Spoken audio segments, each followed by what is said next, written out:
Hello viewers, welcome to my channel. আমরা যে প্রাইমারিতে যে স্পেশাল এডুকেটর রিক্রুটমেন্ট হবে সেটা অনেক দিন থেকে আমরা শুনে আসছিলাম এবং এই সম্পর্কে সুপ্রিম কোর্টের একটা রায় ছিল যে স্পেশাল এডুকেটর নিয়োগ করতে হবে।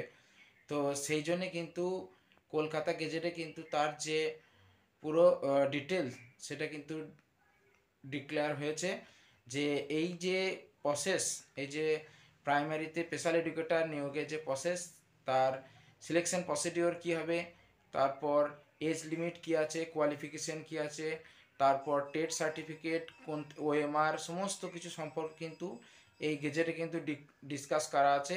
তো গেজেটের পিডিএফটা তোমরা গুগল থেকে পেয়ে যাবে। তো গুগল পিডিএফটা দেখলেই বুঝতে পারবে যেখানে যে সমস্ত রিকোয়ারমেন্ট আছে আর কি, যে স্পেশাল এডুকেটর হতে গেলে কী কী কোয়ালিফিকেশান লাগবে, তারপর এক্সামের যে রিটেন যে এক্সাম হবে সেই রিটেন এক্সামে কত মার্কস আছে এবং ডেমনস্ট্রেশন ইন্টারভিউ কত মার্কস আছে, টোটাল প্রসিডিওর কীভাবে হবে, সমস্ত কিন্তু এখানে পরপর একদম কলকাতা গেজেটে কিন্তু গেজেটটা পাবলিশ করেছে। তো এই গেজেটটা দেখলে তোমরা স্পেশাল এডুকেটরের সম্পর্কে, যারা স্পেশাল এডুকেটর এর এই জবের জন্য ইন্টারেস্টেড, তারা কিন্তু এইখান থেকে জিনিসগুলো জেনে তোমরা প্রিপারেশন নিতে শুরু করতে পারো। কারণ গেজেট যেহেতু প্রকাশ হচ্ছে সেহেতু নোটিফিকেশন আসবে। যদিও এখন ওবিসির জন্যে, ওবিসি মামলার জন্য জুলাই পর্যন্ত কোনো রিক্রুটমেন্ট হচ্ছে না, তো সেহেতু জুলাইয়ের পর ছাড়া কোনো কিছু হবেও না।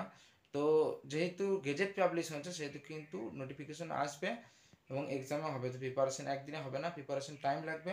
তো যারা ইন্টারেস্টেড তারা কিন্তু গেজেটের থেকে সমস্ত ডিটেলস নিয়ে প্রিপারেশন স্টার্ট করতে পারো। ঠিক আছে।